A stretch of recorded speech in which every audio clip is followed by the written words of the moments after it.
সিনেমার একেবারে শুরুতে আমরা ড্যানি ওশান নামের একজন লোককে দেখি। সে জেল থেকে সবে মাত্র বের হয়েছে আর তার পার্টনার ইন ক্রাইম রাস্টি রায়ানের সাথে দেখা করতে যায়। ড্যানিকে এই শর্তে পেরোল দেওয়া হয় যে সে এই শহর ছেড়ে অন্য কোথাও যেতে পারবে না, কিন্তু সে এই আইন মানতে চায় না। পরের সিনে আমরা দেখি রাস্টি ও ড্যানি ক্যালিফোর্নিয়া থেকে লস ভেগাসের দিকে যায়। এখানে এরা দুজন তাদের একজন পুরাতন সাথী রুবিনের সাথে দেখা করে। এরা দুজন রুবিনের সাথে একটা চুরি নিয়ে ডিসকাস করে, কিন্তু রুবিন এতে রাজি হয় না। কিন্তু যখন সে ডিটেলস জানতে পারে তখন সে রাজি হয়ে যায়। বেসিক্যালি এরা লস ভেগাসের তিনটা বড় ক্যাসিনো লুট করতে চায়, আর এই তিনটা ক্যাসিনোর মালিক হলো টেরি। এখানে আমরা জানতে পারি টেরি ও রুবিনের অনেক আগে থেকে শত্রুতা রয়েছে, আর এ কারণে রুবিন এটা করতে রাজি হয়। শুধু তাই না, রুবিন এদের টাকা পয়সা এবং অন্যান্য অনেক কিছু দিয়েই হেল্প করে। প্ল্যান ডিসকাশনের সময় এরা জানতে পারে ব্লাজিও নামের ক্যাসিনোটা সবগুলো ক্যাসিনোর থেকে বড়। এই তিনটা ক্যাসিনোর ইনকাম এই ক্যাসিনোতেই আসে, আর এরা যদি শুধুমাত্র ব্লাজিও ক্যাসিনোটাই লুট করে তাহলে অন্যান্য আর কোনো ক্যাসিনো লুট করতে হবে না। এখানে তারা 160 মিলিয়ন ইউএস ডলার পাওয়া যাবে সেটার এস্টিমেট বের করে। পরের সিনে আমরা দেখি ড্যানি এবং রাস্টি মিলে একটা টিম বানায়, আর এই টিমের ভেতরে বিশেষ স্পেশালিটি আছে এরকম মানুষদের এড করা হয়েছে। কেউ সিকিউরিটিতে ভালো, আবার কেউ ক্যাসিনো ম্যানেজমেন্টে ভালো,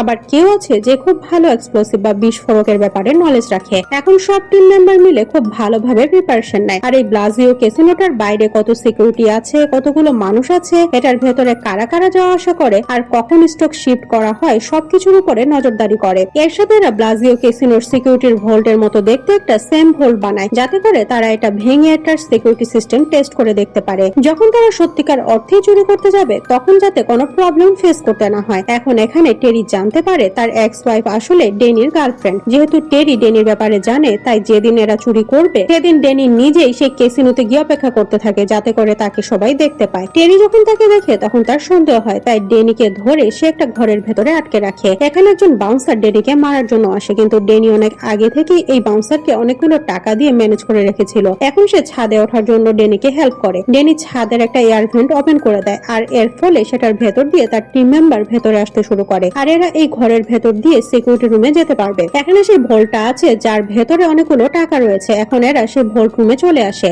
এরা সেই ভোল্টটা খুলে ফেলে আর তাদের কাজ শুরু করে দেয়। এখন আমরা দেখি রাস্টি একটা মোবাইল ফোন নিয়ে সেটা টেসের কোর্টের ভেতরে রেখে দেয়। যখন এই মোবাইলটার কল আসে তখন রাস্টি বলে আমাকে টেরির সাথে কথা বলিয়ে দাও। যখন তারা কথা বলছিল তখন সে টেরিকে জানায় তোমার ভোল্ট সিজ করে নেওয়া হয়েছে, আর এর ফলে না তুমি সেখান থেকে টাকা বের করতে পারবে আর না তোমার কোনো লোক এই ভোল্টের ভেতরে যেতে পারবে। তাই ভালো হয় তুমি অর্ধেক টাকা আমাকে দিয়ে দাও আর বাকি অর্ধেক তোমার কাছে রাখো। এখন তোমার কাছে এছাড়া আর কোনো উপায় নেই। যখন টেরি সিকিউরিটি ক্যামেরার সাহায্যে ভেতরে তাকায় তখন সে দেখে এই ভোল্টের অবস্থা অনেক খারাপ হয়ে গেছে, আর সে এটাও দেখে যে ঘরটার ভেতরে সত্যি সত্যি চোর ঢুকে বসে আছে। শুধু তাই না, ভোল্টটা ভেতর থেকে বন্ধ করা আছে। এখন আমরা দেখি সোয়াট টিম, যারা আসলে পুলিশের একটা স্কোয়াড, তারা এখানে চলে এসেছে। এখন স্কোয়াড টিমের সাথে ভেতরে থাকা চোরগুলোর একটা ইন্টেন্স ফাইট হয়, আর এখানে সোয়াট টিম ভেতরে একটা বিশাল বিস্ফোরণ করে, আর এই বিস্ফোরণের ফলে ভেতরে কিছু টাকা পুড়ে যায়। কিছু সময়ের মাঝে এই ভোল্টার ভেতর থেকে সোয়াট টিম বের হয়ে আসে, আর তাদের হাতে কিছু জরুরি জিনিসপত্র ছিল। এখন টেরির অনেক বেশি চিন্তা হয়, আর সে বারবার ভিডিও ফুটেজ চেক করতে থাকে। তখন সে হঠাৎ করে রিয়েলাইজ করে সে কিছুদিন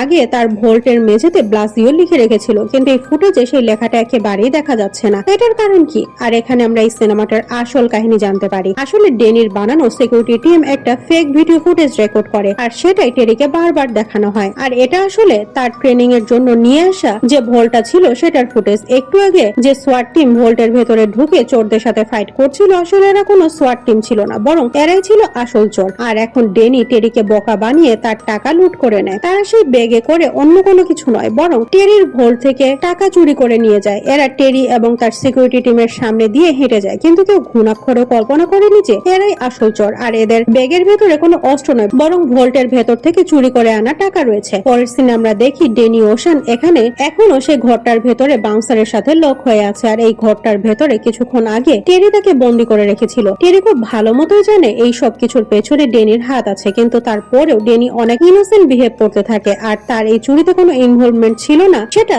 স্পষ্টভাবে জানিয়ে দেয়। টেরি অনেক রেগে গিয়ে ড্যানি ওশানকে পুলিশের হাতে তুলে দেয়, কারণ তার কাছে কোনো প্রমাণ নেই। কিন্তু তারপরেও ড্যানি আসলে একটা রুল ব্রেক করেছিল, সেটা আমরা সিনেমার একেবারে শুরুতে জেনেছিলাম। আসলে সে ক্যালিফোর্নিয়া ছেড়ে বাইরে কোথাও যেতে পারবে না, কিন্তু সে এখন লস ভেগাসে আছে, যেটা ক্যালিফোর্নিয়া থেকে অনেক দূরে। এখন আমরা ডেনির টিমকে দেখি, তাদের প্ল্যান ছিল যখন তারা চুরি করবে তারপরে সব টাকা সমান ভাগে ভাগ করে নিবে। এখন এরা তাদের টাকা নিজেদের মধ্যে ভাগাভাগি করে নিয়ে নিজ নিজ গন্তব্যের উদ্দেশ্যে রওনা হয়ে যায়। কয়েক মাস পরে ডেনি ওশান যখন তার শাস্তি শেষ করে জেল থেকে বাইরে আসে, তখন জেলের বাইরে তার জন্য রাস্টি এবং টেস অপেক্ষা করছিল, আর এরা এখানে ডেনিকে পিক করার জন্য এসেছে। এখন তারা এখান থেকে অনেক দূরে চলে যাওয়ার প্ল্যান করে, কিন্তু টেরি এখনো ডেনিকেই সন্দেহ করে, আর আমরা দেখি টেরির কিছু লোক এদের পিছু করছে। টেরি কোনো কিছুই বলেনি, কারণ সে জানে এই সব কিছুর পেছনে ডেনির ইনভলভমেন্ট আছে, আর সে ডেনির পিছু করে তার টাকা পর্যন্ত পৌঁছাতে পারবে। আর এটা দেখেই এই সিনেমাটা এখানে শেষ হয়ে যায়।